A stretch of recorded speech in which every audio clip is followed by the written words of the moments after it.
Good day, Excellencies, ladies and gentlemen, and a very warm welcome to this high-level event on one of the most crucial challenges of our time, namely making growth work for the poor.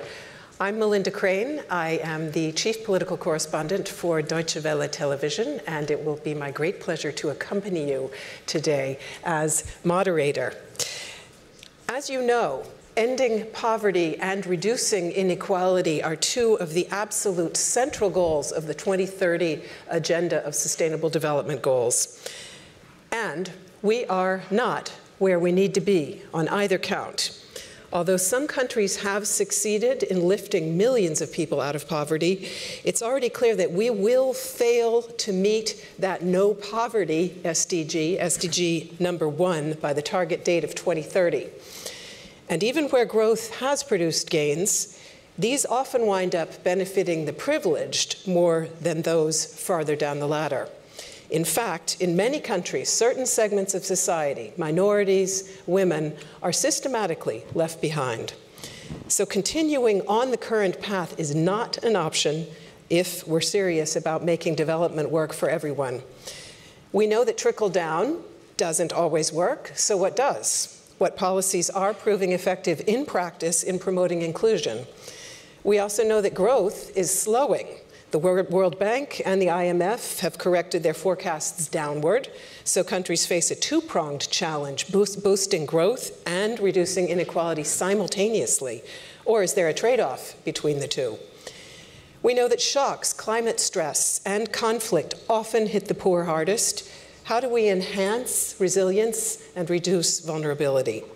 And finally, we know that no stakeholder can do it alone. It's going to take a joined-up effort to make growth work for the poor.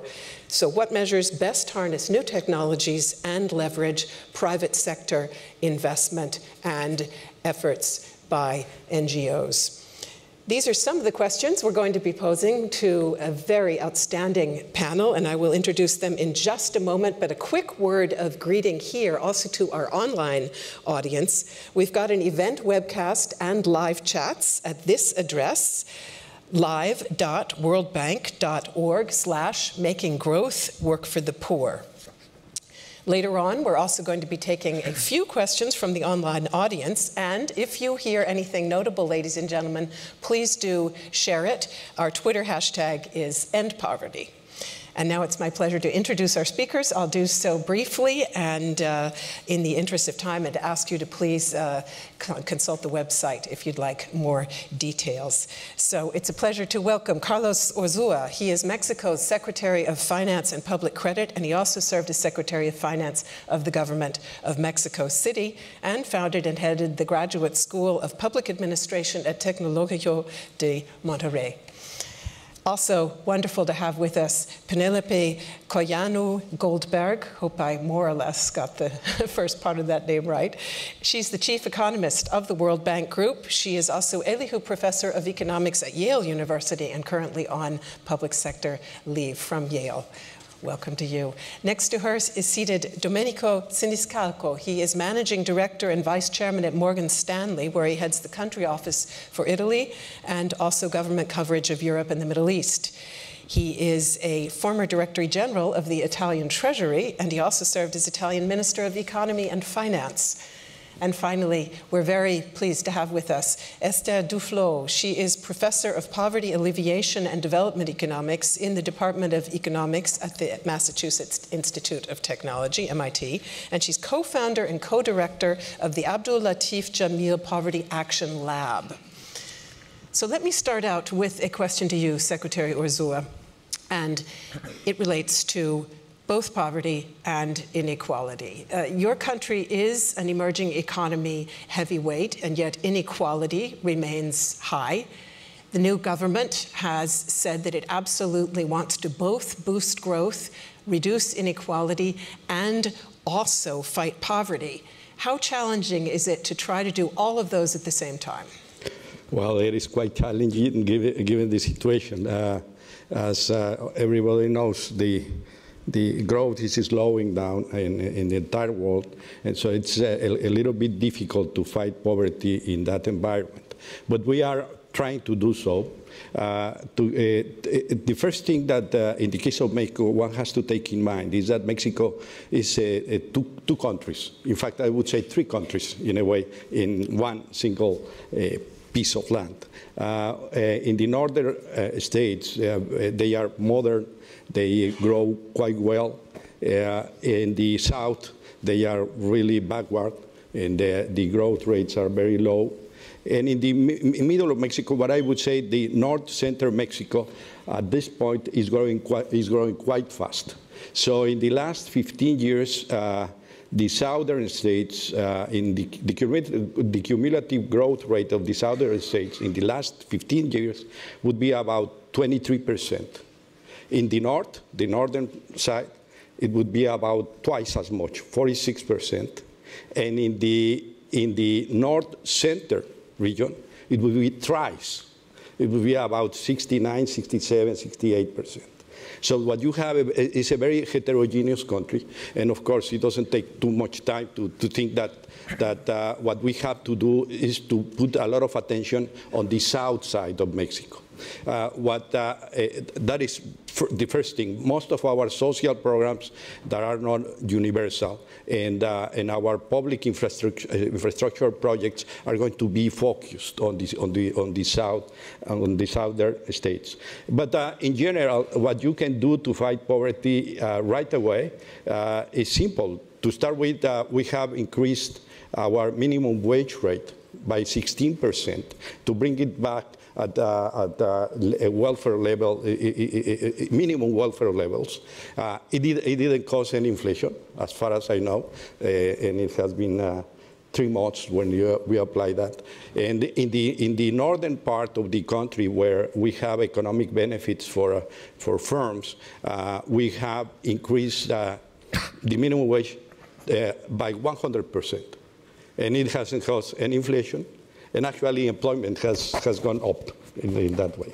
So that is the first thing that you, in our case at least, because our minimum wages were very low, that we can do right away. Another thing that we are doing right away is to start a pilot program to include domestic workers in the Social Security system. This is going to be a benefit to benefit mostly women, and you are talking about millions of women eventually, that can help a lot as well to fight poverty. Social programs are also being focused on what I would say productivity. The idea is to increase productivity in the case of workers, but also to affect, to give an impulse to collective actions. For instance, we have a program in which there are 300 rural communities, mostly indigenous rural communities, are going to be communicated. And the roads are being built up by the indigenous people. We give them the money. We give them some the basic capital equipment, but they decide everything, and it is working quite well. Thank you very much. And I want to come back a little bit later to the regional disparities that you mentioned, but let me drill a bit deeper on potential trade-offs with Penny Goldberg. We were just reminded many countries are looking at sluggish growth this year. Would you say they need to put inclusion policies on hold while they really focus on boosting growth? Is there a trade-off there, or can they effectively do both at the same time? First, to answer your first question, whether they should put on hold social inclusion programs, I would say definitely not. And the reason is, we need to think a little bit about why we are faced with a potential growth slowdown. There is no easy answer, but one potential answer is that we live in a world of high uncertainty. This uncertainty is partly self-inflicted. We have social unrest in many advanced countries. We have a backlash against globalization. We have a lot of pressure on multilateral institutions. We have trade tensions. We have global debt rising. So in light of all these developments, people are quite pessimistic about growth. If we slow down on social inclusion programs, we might actually make things worse. For example, social unrest might become even worse. Trade tensions might increase. So the outcome in the end could be a more negative one on growth. More generally, I would say the old view had been for a very long time that there was a trade-off between growth and reducing inequality, not necessarily poverty. So most people would agree that growth and poverty reduction go hand in hand, and growth is important for poverty reduction. But when it comes to inequality, the traditional view is we put growth first. And there are two versions of the arguments there. So one version, the stronger version, was that if we care about social inclusion, if we put social protection programs in place, then we may create a moral hazard problem. So people might not be motivated to work hard and contribute to growth. So it might be best to put off this and prioritize growth. And then there is a more benign version of this argument. And this more benign version is one can do only that much. As a policymaker, you should turn your attention to growth first. That's the priority. And then growth may trickle down and generate a lot of other good things for the economy. But at any rate, we put growth first. After the economy is in good shape, then we worry about those who were left behind. We worry about inequality next.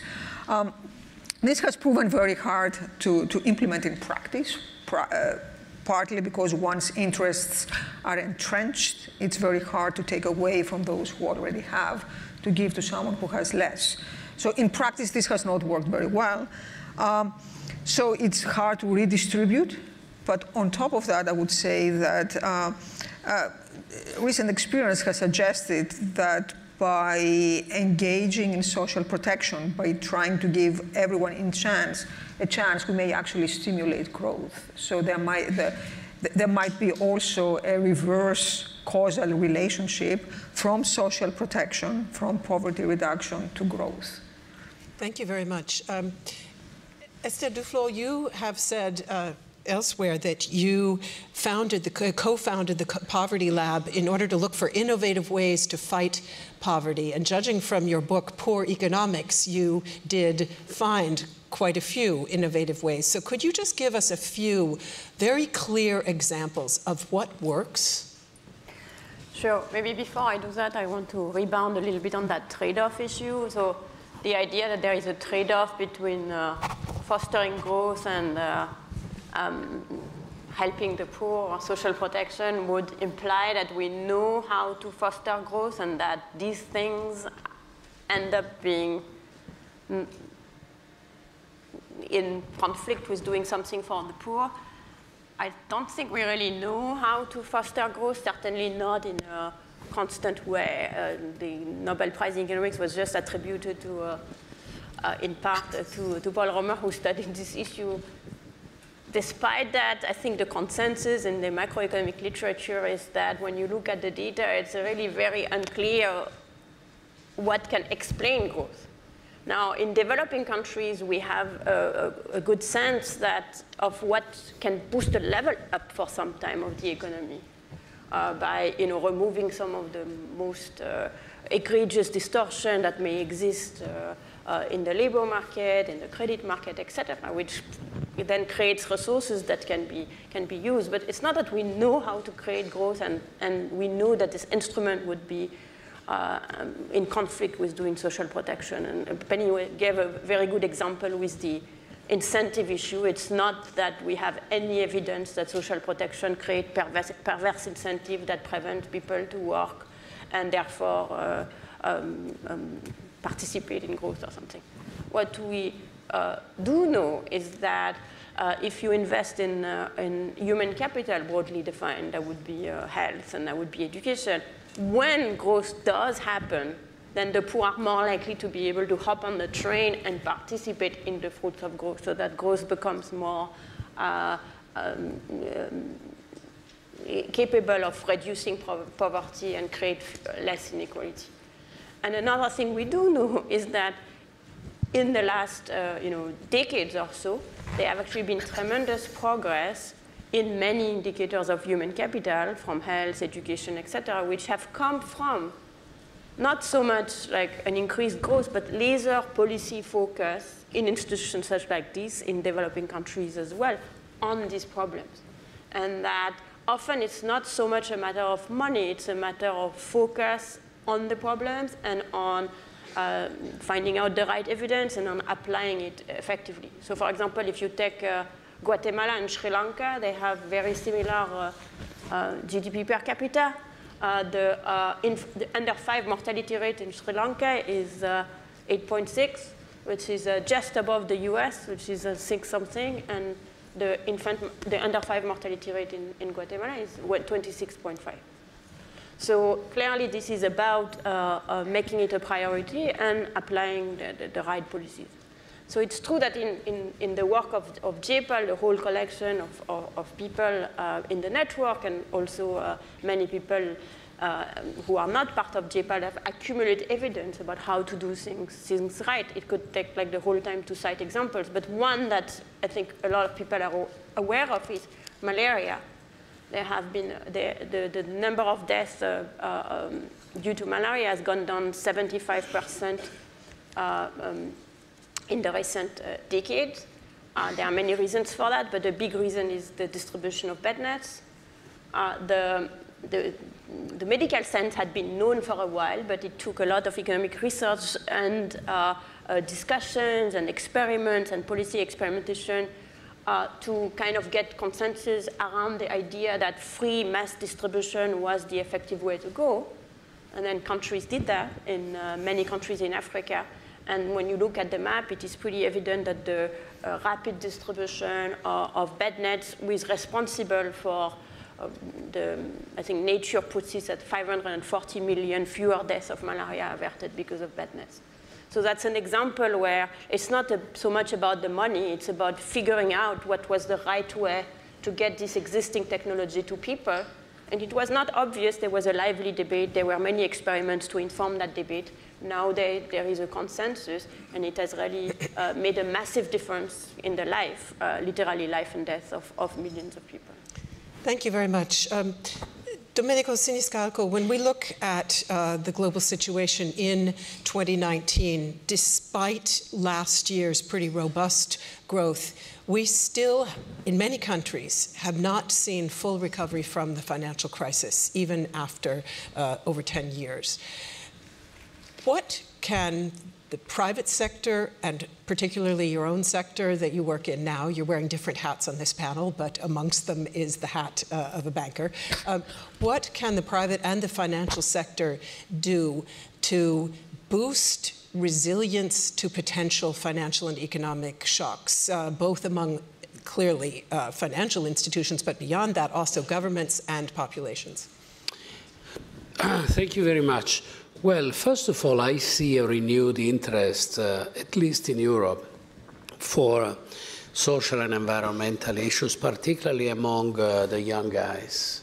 We had in Milan recently, 1 month ago, a demonstration for climate change, against poverty, for inclusion, where 100,000 young guys walking in the street. So if the general public starts interiorizing these kind of values once again, which say 2, 3, 4 years ago seemed to be fading for other reasons, that helps a lot. What we see is a renewed interest also by the private sector. They are putting in place investment programs that work in that direction. And we see a real blossoming of what we call the green bonds, i.e. the bonds to finance this kind of environmental infrastructural issues.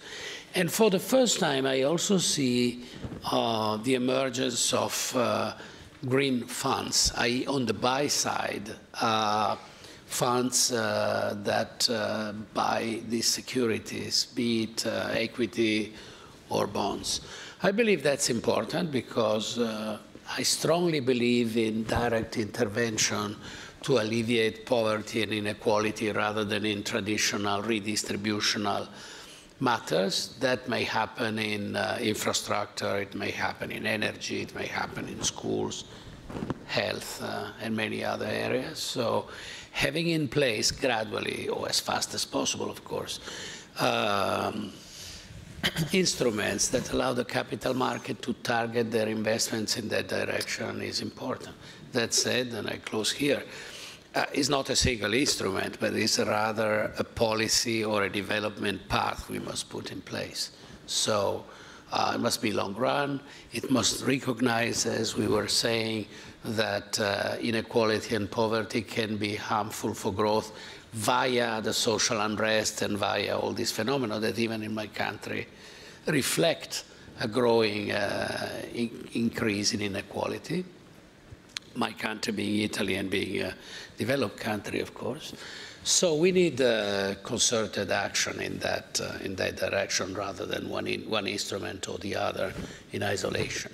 And in fact, as Penny Goldberg mentioned, there is a definite correlation between Italy's current political unrest and the inequality that we have seen growing dramatically. Let me just ask you one brief follow-up, and then I'll come to you, Penny Goldberg. One hears more and more corporations now espousing support for sustainable development goals, including social sustainability, not only environmental. But to what degree is that really a serious commitment for especially globally active, yes, for you, globally active corporations? Because if it is serious, wouldn't it imply a global effort at real tax reform, which in fact many CEOs, I think, will find to their personal financial detriment? Well, it's obviously serious because, again, as my country shows, but my country being one of many, if you want to win the election, you better take into account the social distress or the growing inequality, et cetera, et cetera. The old model of globalization is not particularly popular. You don't win anything these days with the old agendas. So that's, in my opinion, is increasingly felt, even if, of course, there is plenty of people who don't care. That I don't want to paint a rosy picture because it's a mosaic of different things. So I believe that's very important. How to do it? It's serious. It depends on many things. It's difficult to promote growth, of course. It's difficult to promote social protection. But again, in my understanding, it has more to do with social infrastructure, call it that way, rather than traditional redistribution. Also because many people that are in the lower end of wealth distribution, income distribution, don't lend themselves to the traditional measures. Many of them, maybe not in Italy, maybe in developing countries, but many of them don't even have a bank account or access to the proper mechanism. So if you're able to provide this real economy infrastructure to help them, in my opinion, it would work. Thank you, and we will come back to that as well. Penny Goldberg, you had a comment? I want to add two comments. So one is on this point I made before, that reducing inequality and poverty may promote growth. This is not just because of social unrest. It's also because of another reason that's perhaps more important. And this is, in unequal societies, many people do not have even the opportunity to contribute to the economy, to the society at large. And this may be the most skilled. We don't know.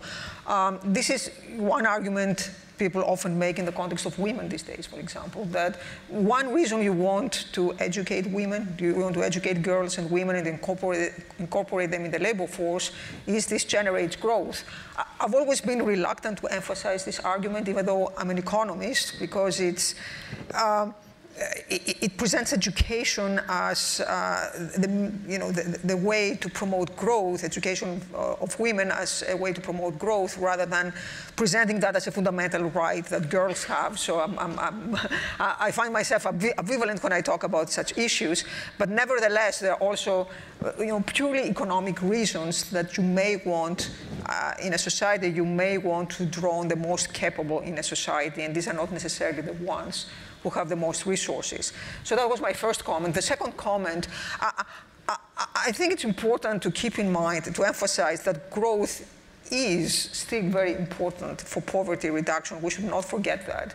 Because sometimes I get worried that we may end up at the other extreme where we emphasize social inclusion and poverty reduction and inequality, but we forget that perhaps the fastest way to achieve poverty reduction is through growth. And we have the experience from East Asia, which has achieved an unprecedented decline in poverty. Now, if you actually look at the experience of East Asia, first there is the question that Esther asked, how did they achieve growth? You know, it's a very interesting question, and that's ultimately the question. We don't always know how to engineer growth. But if we achieve growth, then almost automatically poverty is going to get reduced. Not inequality, but poverty is going to get reduced. But if you actually look at the East Asian experience, they actually made poverty alleviation an explicit goal in addition to growth. So it was not growth for growth's sake. It was growth as a means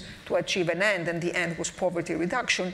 And they were very careful about implementation, so they tried to get the details right in many instances. That's another lesson from experience, that it's not enough to have the right ideals and the right goals and even the right frameworks and concepts, but the implementation details really matter. Thank you very much. Secretary Urzua, several speakers have talked about the importance of investing in human capital in order to reduce both poverty and inequality. You talked about the disparity between different regions.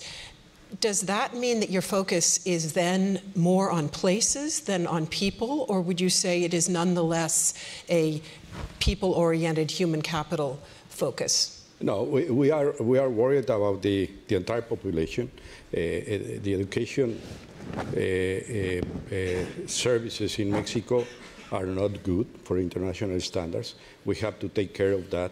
Part of the problem is that public education at the primary level is basically directed by the states. Mexico is a federal republic, and that makes it a little bit difficult because you are going to find very different levels of achievement across the states. So we have to take care of that. But also in the case of human investment, health services, from a point of view at least, health services are even more important than educational services. In Mexico, if the educational services are not very good, the health services are extremely bad, I would say. And we have to take care of that as well. And again, one of the problems is that health services in Mexico are provided for people that are not in the social security system, are provided by the states. We have to devise a way in which the federal government and the state governments work together to improve the health service. Now, I would also insist on, as Penny said, on the importance of growth, and in particular, and the importance, which is very obvious actually, of investment.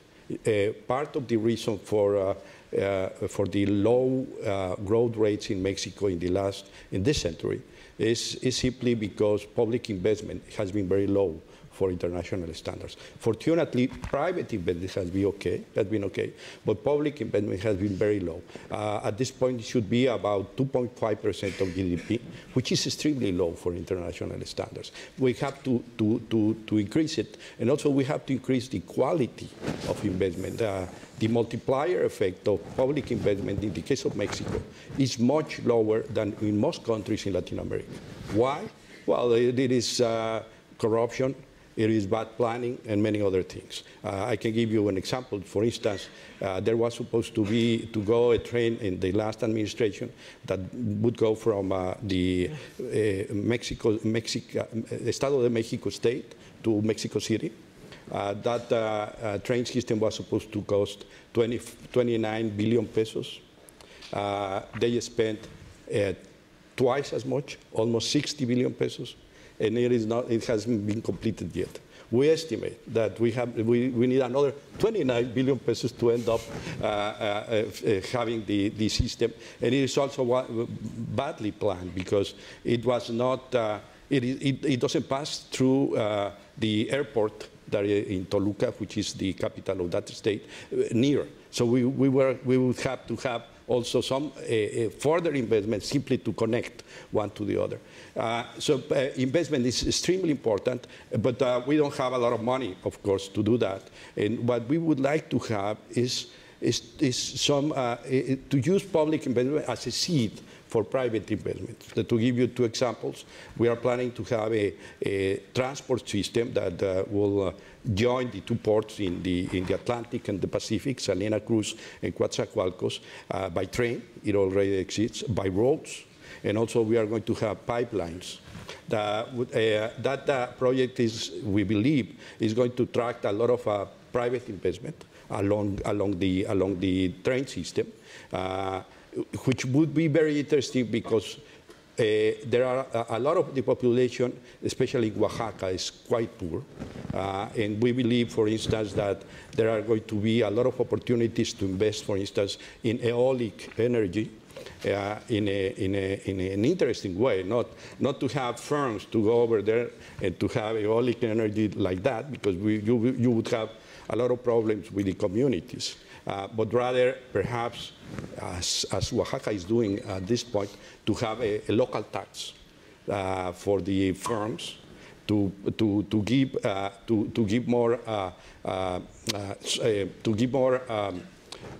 to transfer it to the people that hold the land, that have the land tenure. And there are many other things. Let me ask you for one other example briefly, if you would, because again, it relates to the regional disparities. Agriculture and rural poverty. Certainly many of the poorest in Mexico are farmers working the land. So can you just say a word about your country's efforts to improve food security and agricultural production? That's been in focus for some time. Where are the biggest challenges? The lack of capital from the part of the poor people in the South. There is a new program that is going to try to attack frontally that problem. The idea is to provide money and also technical advice to poor persons, the poorest ones, to grow fruit and timber trees in an area of about 1 million hectares. So that is a very ambitious program that is supposed to, and we hope to improve the living conditions of the poor. I would say something about the poverty issue and the income distribution issue. Sometimes it is confused, as it has been said here. You can find in Latin America countries in which both income distribution is bad and poverty is bad. Poverty levels are bad. Mexico is one case. But you can have also countries in which the poverty level is quite acceptable, and, but yet the income distribution is bad. Mm-hmm. That is the case of Chile. Mm-hmm. And one of the reasons is, of course, the tax system. The tax system is very important. In the case of Chile, they depend a lot on the indirect tax, like value-added taxes, which are good, but they are not very progressive. They are not very. They don't have a redistributed mechanism. So that is also very important. And they tend to hit the poor hardest as well.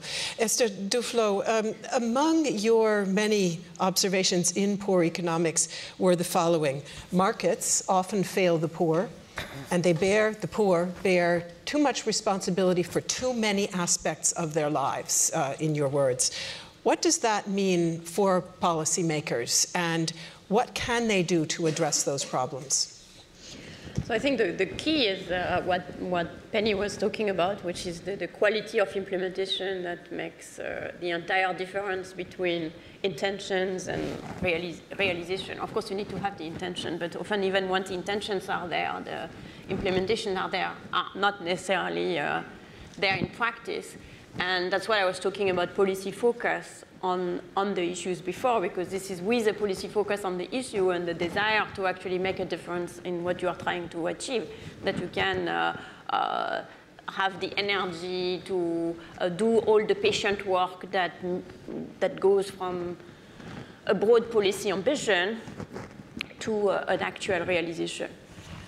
In the particular example that you're citing about the idea that the poor bear too much responsibilities for their life, or at least more responsibility for their life than the rich in poor countries, and certainly than the rich in rich countries, what we refer to is the fact that when you In our societies, for example, if you don't make any decision, by and large, for most of your choices, you're going to be on the right track. It's very difficult it's not very difficult, but it's not that easy to not immunize your kid. If you don't want to do it, you can, but you have to write letters and get some certificate and jump a number of hoops. But if you sit in India, if you want to immunize your kid, you have to jump through a number of hoops. So that's just one example. If you are an employee in a firm in the US, typically you will contribute to Social Security, there will be a 401k, there will be a pension plan. So even if you do nothing, you will have a certain number of money put aside for your retirement. If you are a farmer in Rwanda, if you don't save for your retirement, the retirement is nowhere to be seen. So one big goal of one big way in which the life of the poor can be improved is by trying to emulate this kind of comfort that we have in our everyday life, that many of these decisions that are not very interesting decisions are mostly taken away from us, unless we have a very strong view. And to import some of that to the life of people in poor countries. So make the access to social services or preventive health services much, much easier. Have in place infrastructure which is now possible, such as reminders, a small incentive, leveraging the social network to help people do what they mostly would like to do, which is take care of themselves and take care of their children to improve their human capital. And that is something which I think doesn't take much money at all. So, by the way, I'm entirely agreeing that growth is important. Clearly, the big success in poverty reduction happened in China and India due to very effective growth in these countries. And I think we need to separate now between the middle-income countries and the very, very poor countries. In the very, very poor countries, I think there is both potential for growth, at least for some time, from some period of time, to get from where they are now to a much richer level of income by fixing some big, obvious policy issues, like labor market and the credit market, the possibility to start firms, infrastructures, etc. In middle-income countries, it's much less clear to me what's happening now, because I think it's much less clear that it is understood what needs to be done. Mm-hmm. But even in middle-income countries, there are still very many poor people, and there are still very many poor people whose life could be improved by taking, for example, a set of steps in this direction, streamlining a lot of their existence, especially having to do with financial security, insurance, investment in human capital for them and their children. And again, this requires a lot of details. I've called that plumbing. In other circumstances, it's patient work. We need to gather more evidence about how to do this effectively, but it can be done. And in a way, it's a focus that for a country like India, for example, even if growth slows down, they still have so much scope for improving the life of people with the resources that there are, that they can focus their attention to that. And I do tend to believe, although I don't have the evidence, I do, as Penny, tend to believe that this can only help growth in the future by making people ready to take advantage of any spark that will come back. Thank you very much. Let me pick up on the point about markets with you, Domenico Siniscalco, because amongst the markets that Esther and her co-author looked at were banking and insurance, and they concluded that both of those markets don't function well for the poor in many places. So my question would be to you, what innovative approaches, also on the part of the private sector, can address that issue? We've had the microcredit discussion a lot. We don't necessarily need to revisit that, but perhaps other innovative approaches as well, and including new technologies. Well, in fact, you have to look also at new sources of inequality and poverty, which are becoming increasingly dangerous. One is climate change, extreme events. I'm watching that picture in front of us, which is a work of art, so I'm not sure I read it correctly, but it's clearly someone fighting against the effect of a climate event or an extreme event. If you have to fight against these things, you cannot even go to school properly, or you cannot work.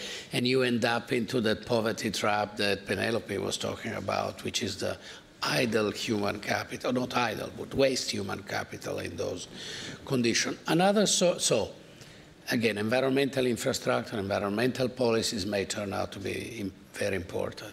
Another source of inequality to fight against, in my opinion, is digital inequality, because in current development path, if you don't master a little bit the adoption of digital technology, not the development, but at least the adoption, you end up being like the illiterate people 100 years ago. No, you are cut off.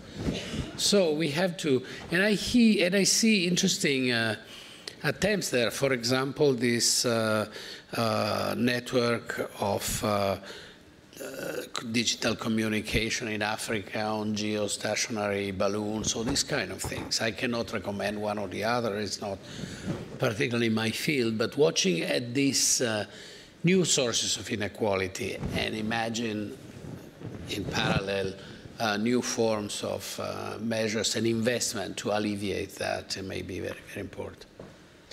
Thank you very much. Penny Goldberg, I've got a couple of questions here from the online audience, and perhaps this one might be one that I could ask you to address. It's from Patricia Mukumbuta, and she's asking, what have been the drivers of success in cases where growth has resulted in lifting considerable proportions of the population out of poverty? So again, the case that comes immediately to mind is the case of China and East Asia, where in the last 40 years, 850 million people were lifted out of poverty. Now let me add a caveat here. When we talk about poverty in this context, we mean extreme poverty. And so the measure is the $1.9 per day. This is a very narrow measure of poverty, and maybe we can come back to this issue later. So, but it is a metric, and it is a metric that we have focused our attention on, and by that metric, China did very well, and so did many other East Asian economies. Now, if you ask me what the main driver was, I would say, well, at first glance, it's mainstream economics at work. So it is the traditional model of comparative advantage. This is a part of the world that had been rich, abundant in unskilled labor. Wages were low. They exploited their comparative advantage, and they grew extremely fast. So as a first order, this was the main driver of growth. They did embrace the prescriptions of, I have to say, of the World Bank and the IMF, the so-called Washington Consensus, that has been criticized at many points, but they did embrace the private sector and trade and liberalization. And curiously enough, just when this model was coming under strain, it was being criticized as a model that had let down the world. Just then, the model started bearing fruit, and it proved very successful for that part of the world. Now, as I said earlier, this is the global picture, but actually, if you talk to people in China, and if you read the history of all the reforms and the history of growth, the picture tends to be more nuanced. From the beginning, they did make reduction of poverty, at least in China, one of their main priorities. So it was not just about growth, it was also about reduction in poverty. Many people think that what drove growth in China was clever industrial policy, but actually another interesting aspect of what happened in China is policymakers were very careful in their reforms, very pragmatic. They experimented with small-scale changes, and when this proved successful, then they scaled up the reforms. And again, this goes back to what Esther said, that you may have the good intentions, but implementation is important, I think. So the Chinese have this say that crossing a river by filling the stones. I think they got this right. And so in that sense, the experience there is quite interesting for us to study.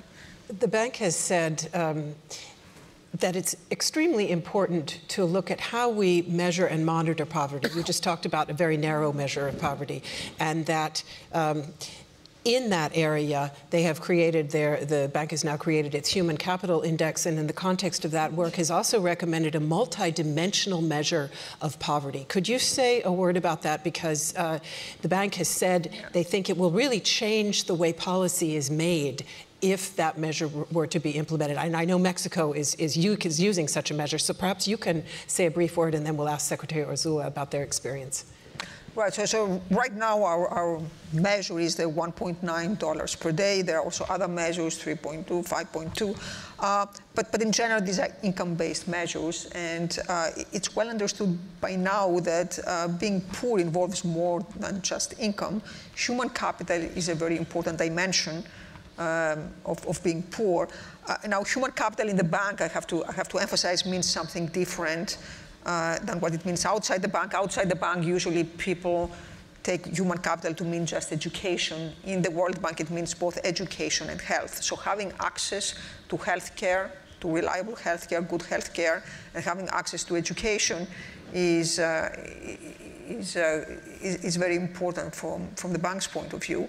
As you know, for the last few years, the bank made investments in human capital a big priority. I think this is an important agenda, and I very much hope that we will continue to pursue this agenda. So this agenda had two main pillars. One was measurement through the Human Capital Index, try to provide a framework for measuring human capital across the world. This is important because we cannot improve on something unless we measure it. And second, there was a very strong policy component, try to provide policymakers with the necessary information so that they know what they need to improve. And I would say, lastly, there are many initiatives, once you have this information, trying to address the question, what kind of interventions do we need to take in order to improve on education, in order to improve on healthcare in developing countries. And there are many interesting projects and a lot of interesting work, both within the bank and also outside the bank. Secretary Urzúa, you're welcome to say a word about that measure of multidimensional poverty, and then I'd like to ask you about the healthcare sector, but perhaps first. Okay. We have computed in Mexico this new measure since 10 years ago, and I can tell you that it makes a lot of difference. If you just look at the income-based measures, we would have about 11 million people living in poverty, extreme poverty in Mexico, out of 125 million people. But if you take into account all these multidimensional factors, then the poverty increases from 11 million to about 50, 55 million people. So it makes a lot of difference. And also, if you have an income-based measure, it is obviously linked to the economic cycle of a country, so it can change a lot. And in that way, it doesn't represent too much the problem. While in the case of multidimensional measures, you will have a more stable, less linked measures that are not dependent on the cycle and that they can be tracked better in a better way. So yes, you can do that. If you do that, of course, you are going to have more people that are a much higher number of people that are poor, and of course governments don't like to say that, but you have to do it. You have to do it because it is income-based measures are just too constrained to a particular factor. So access to health services is part of the multidimensional measure, I gather. Let me ask you two questions about the healthcare sector in your country. The first is, again, from the online audience, from Josephine Yelang, and she asks, how can one influence rational distribution of health services to improve the living standards of the poor in countries that are plagued by corruption? And that, interestingly enough, fits quite well with the next question I wanted to ask you as well, which would be this. You talked about the challenges that your country faces, partly because the state is responsible in many cases for both education of the younger students at least, and also for healthcare. But you do have private companies active in both sectors in Mexico. So my question on their role would be, to what extent does that, in fact, reinforce inequality by essentially giving the middle class more options, but not necessarily the poor? So corruption and the role of the private sector in health. Corruption is a problem in Mexico and many other countries, and of course is one of the main factors of low growth in Mexico and many other countries that suffer that sickness. We are, by the way, we are trying, and the new government is trying to attack corruption in a very decisive way. I'm talking about, of course, the federal government in particular. We are centralizing most of the acquisitions and bidding processes in the Secretary of Finance to try to take as many hands, human hands as possible from the process. And we are taking other measures as well. So corruption is a problem. And yes, in the case of health services, especially at the state level, and in the case of units, hospitals that are not in the social system, in the formal social system, can be an important factor for the provision or the bad provision of health services. What we are trying to do in the case of our country is to have an agreement between the federal government and the state governments to manage to administer the health services provision together, and also to link those health services to the ones that are provided by the social security system, that have much better hospitals, much better, physicians, and so on and so forth. So it is a problem, but I think that the only way to take care of that is to get involved all the actors. The second question was about how private companies could, in a way, increase the income distribution problem, as I understand it. Actually, it would be the other way around. It's about the first, the 10th decile, the 10% richest people in Mexico, to put it in that way.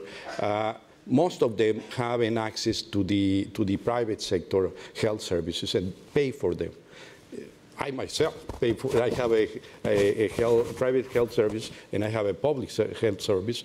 And the fact that I am in both can help actually the health service system, because sometimes I'm going to use my private health service provider instead of using space, room, even rooms in the case of public hospitals. So actually it helps. But the problem is that most people, about 85% of the population, cannot afford to have a private health service.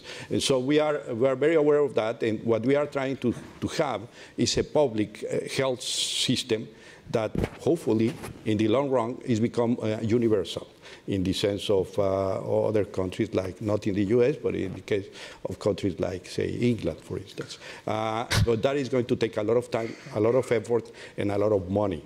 So we are starting to move to that in that way, but it's going to take a lot of time. Thank you. Esther Duflo, you had a comment? Yeah, I wanted to add a word on corruption, because I think that there can be too much focus on corruption.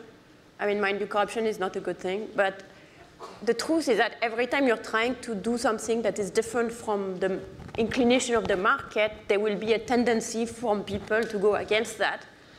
And that's kind of inherent to human nature. We've seen corruption is in the news every day, apropos entrance to elite private colleges in the US. So I think it is very important that I think part of almost every time there is an event like that, there is a question on corruption. And I think that contributes to a lot of mistrust in the role that government can play, to always assume that if there is a government, there is corruption. But it's not so much government, it's just the nature of trying to do something that is different than you want to allocate goods or services, not with money. And therefore, anybody with money is going to try to go against that, and therefore those are difficult problems. And so I think that keeping like the focus on the government is corrupt and the government is corrupt really undermines trust, when in fact we should realize these are difficult issues.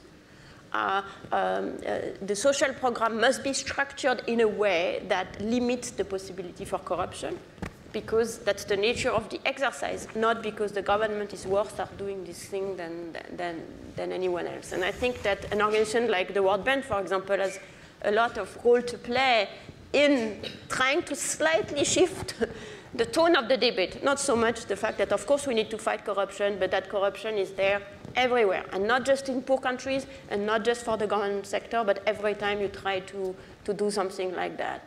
And also to think about the trade-off between, for example, as the minister was saying, a system that is completely rigid and bureaucratic will lower corruption, but it will also remove the flexibility and the discretion that people might use to do good things. So we need to weigh these trade-offs, and we need to weigh them intelligently, experiment, realize that we're going to get things wrong, do like the Chinese, try something on a small scale, figure out what the result is, and come back. Kind of having the common sense perception that those are not easy structures to set in, but if we set them right, the benefits are huge. Thank you very much. We don't have a lot of time left. There are two topics that I would really like to just at least briefly touch on, but I will request that answers be quite concise. And both of these topics also have to do with inequality between countries. Often when we talk about inequality, we tend to focus on inequality within countries. But climate change, and I'd like to come to you on that, Domenico Siniscalco, because amongst your other roles, you're also on the intergovernmental panel of climate change experts of the UN, and as we all know, it issued a very, very dire warning last fall. So can you talk a little bit about the impact of climate change on both growth and inequality, including inequality between countries? Yeah, the first point you made is very, very important, that inequality today is also geographical. So being a janitor in Milan, you may be better off than being a doctor in Ethiopia. So this sort of geographical distinction is very important, and climate change may play a role in this divergence among countries. So that's something we should always consider. That said, it's clear that climate change poses important challenges for this country, and they require investment and money. And I agree, it's very, very important for growth. From your point of view on the IPCC, are you convinced that countries are doing all that needs to be done to prepare, not to mitigate, but now just to be prepared for adaptation? Well, absolutely not. I mean, there is a huge recognition gap. There is a lot of ignorance in this field. And more importantly, there is time inconsistency, sort of. So the horizon of governments and the private sector is usually shorter than the time horizon you would think. So I look at many stupid things we are all doing. And it's very difficult to correct, though.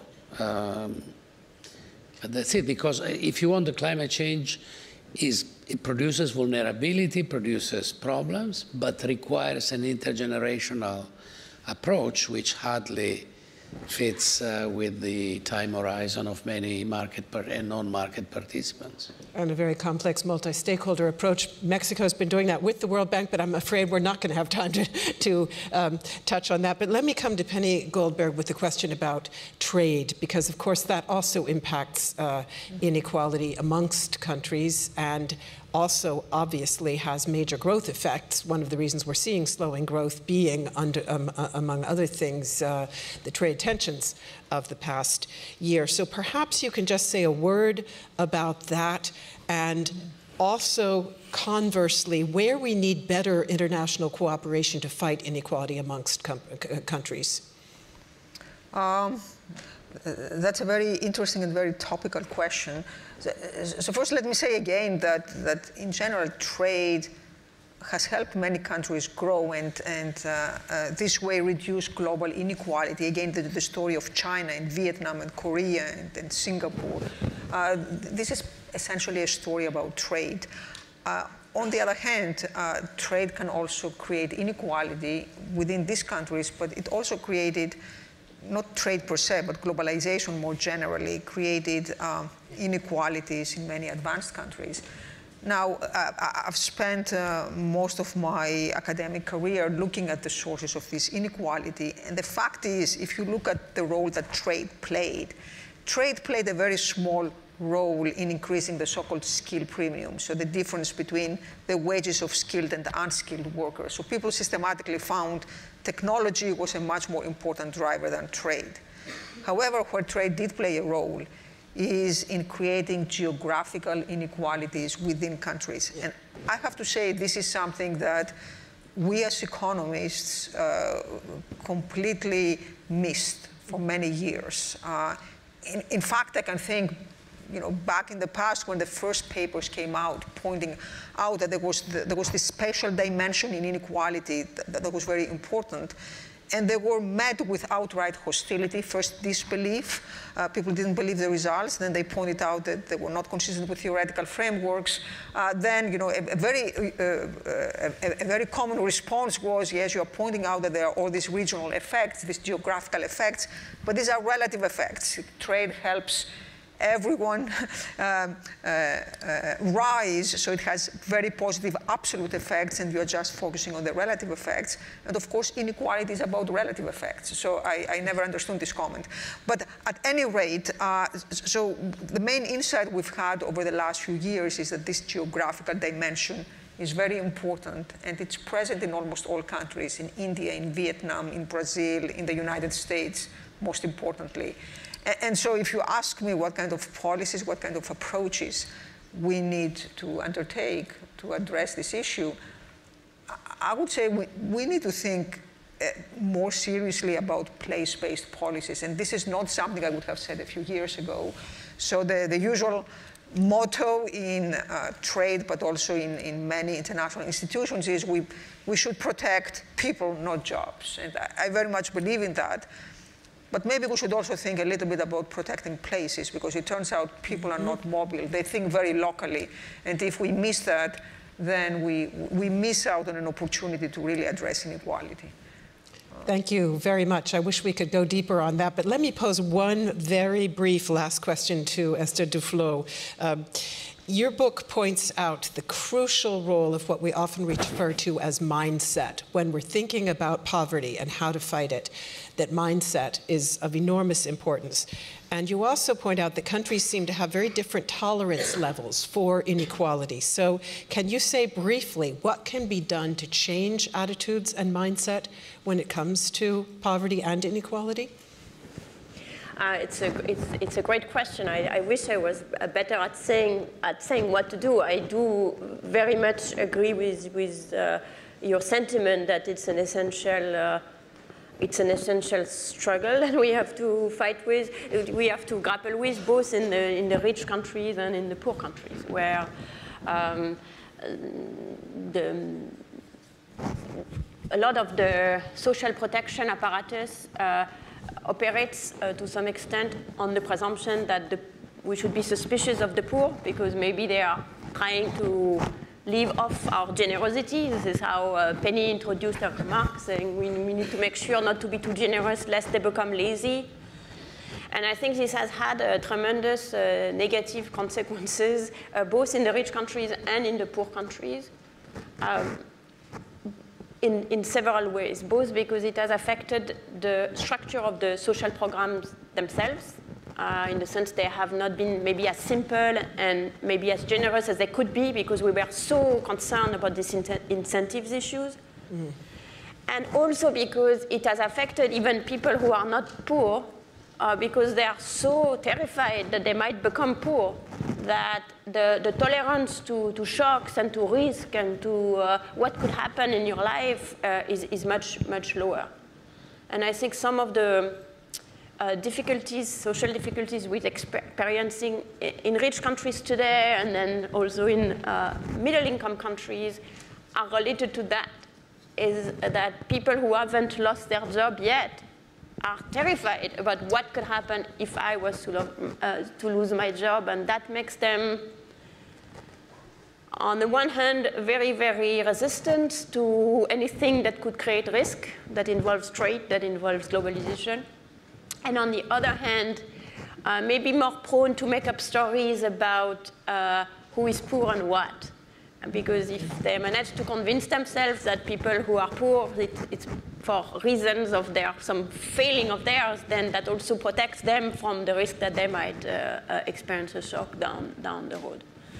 And the recent research has shown that these attitudes are very, very difficult to affect.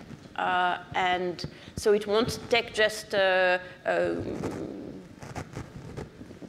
preaching. I think it will take some specific actions. It will take maybe specific changes in the structure of the social programs to make it common knowledge in a way that society acknowledges that risk is a part of life, and going by a good phase or a less good phase is kind of something that everybody experiences, not out of their own failing, but out of what things happen in life. And in this, I think we need to think about the social policies, including place-based policy, including job protection policies, also in this light. That what are they going to do to people's perception of the fairness of societies and what we do to poor people, etc. Thank you very much. I think we'll have to leave it there. I would like to say thank you to all of our panel for this very, very interesting exchange. And let's give them a warm round of applause.